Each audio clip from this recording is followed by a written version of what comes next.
morning. Here is the news at 10. First, the highlights.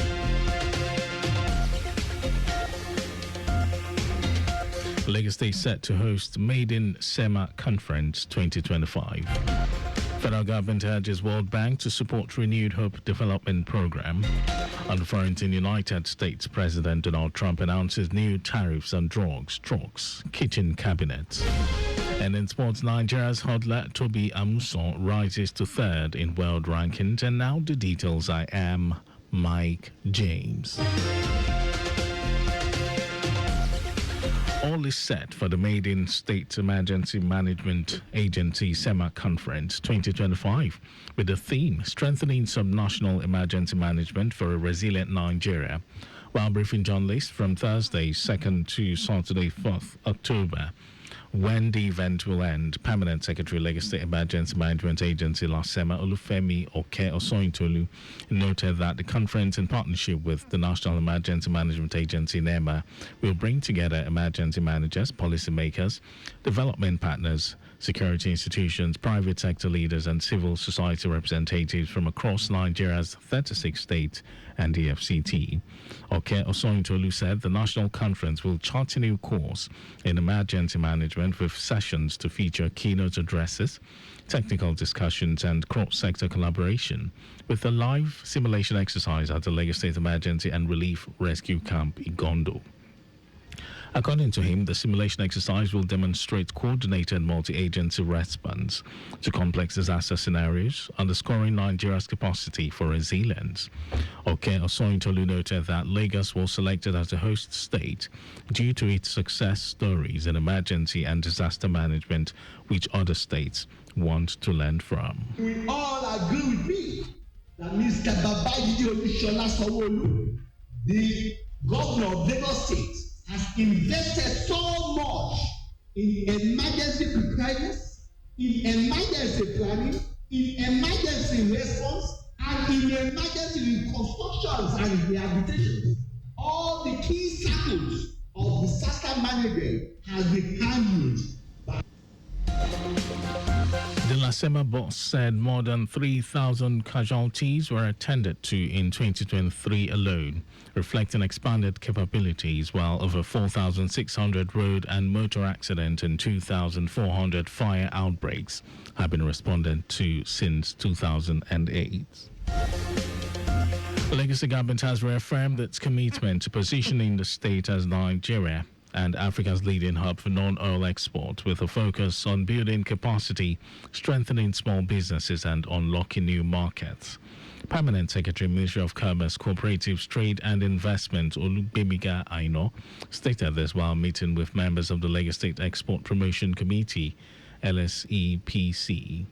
Aina described the gathering as a strategic moment to consolidate Lagos' comparative advantage in key export products while addressing lingering challenges in the sector. While celebrating achievement, he identified pressing issues threatening progress to include low production and processing capacity for key commodities, gaps in meeting international quality and packaging standards, and high production costs that make local goods less competitive. So by our next meeting, we should be able to pinpoint concrete outcomes from our deliberation and our shared commitment. Okay. The responsibility is ours, the time is now. Let us rise to this challenge with unity, creativity, and determination. Finally, let us always be inspired. I know the challenges are daunting, but they are not insurmountable. Okay, Lagos will not just participate in the global marketplace, I want to assure you. We will lead it, we will work it by making available all the things that are relevant to achieve these noble objectives. Reaffirming Governor Babajide Sanwo-Olu's commitment to Permanent Secretary, emphasized that Lagos will continue to create an enabling environment for exports through public-private partnerships and progressive policies.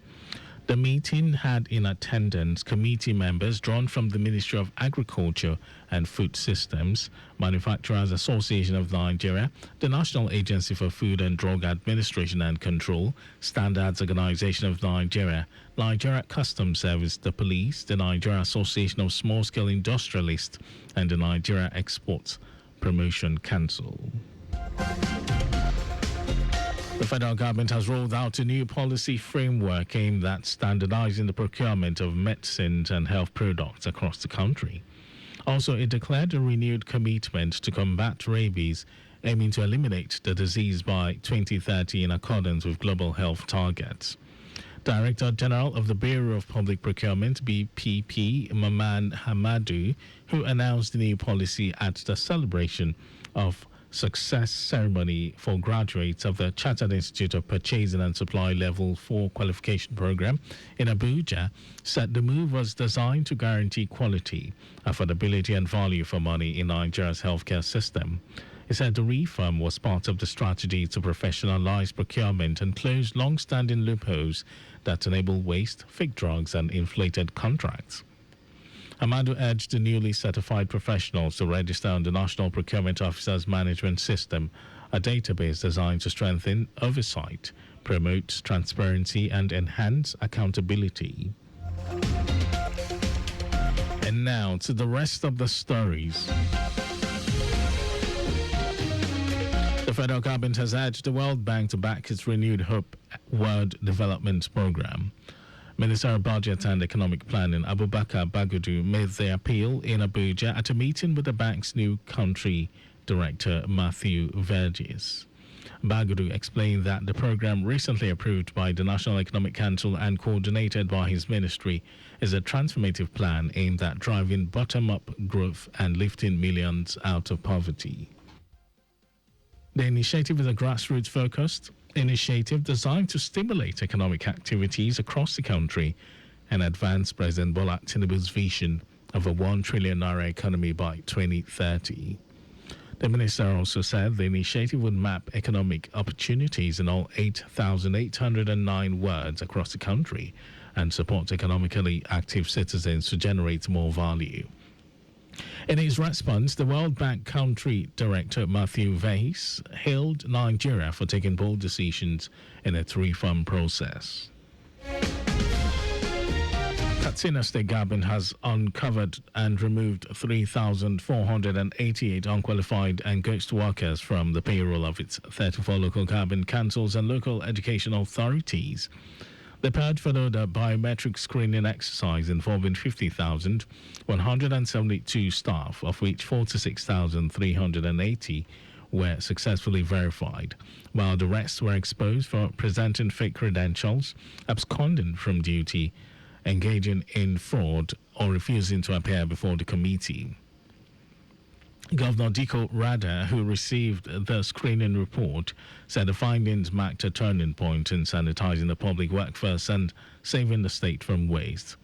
Rada commended the committee for resisting political pressures and producing credible results.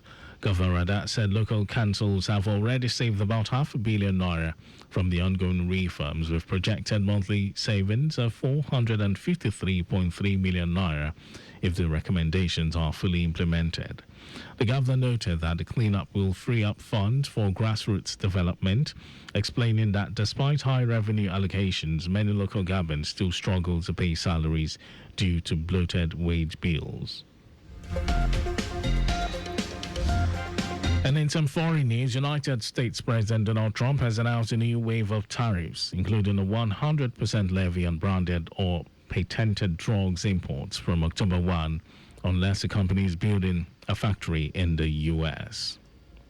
As he unveiled the industry-focused measures, Trump said Washington will also impose a 25% import tax on all heavy-duty trucks and 15% levies on kitchen and bathroom cabinets. Trump said the reason for this is the large-scale flooding of these products into the United States by other outside countries, citing the need to protect U.S. manufacturers. The announcements come despite calls from U.S. businesses for the White House not to impose further tariffs. The new tariff could impact major producers of branded pharmaceuticals, including the UK, Ireland, Germany, Switzerland, and Japan. Over to sports news. Nigeria's Hodla Tobi Amuso has climbed to third place in the latest World Athletics 100 meters hurdles rankings, making her Nigeria's highest-ranked athlete following her silver medal at the World Championships in Tokyo.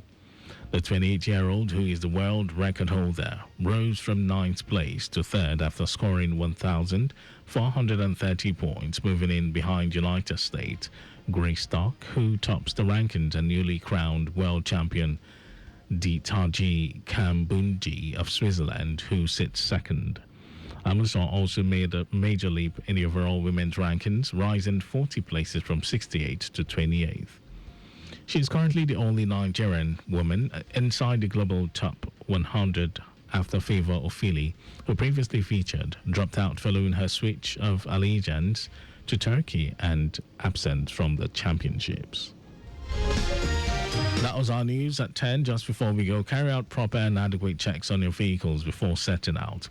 You can follow us and like all our various social media platforms: X, Traffic Radio 961, Facebook, Lagos Traffic Radio 96.1 FM, on Instagram, Lagos Traffic Radio 961. Subscribe and watch our news and programs. It's live on YouTube, Traffic Radio 961. Visit our website, www.trafficradio961.ng.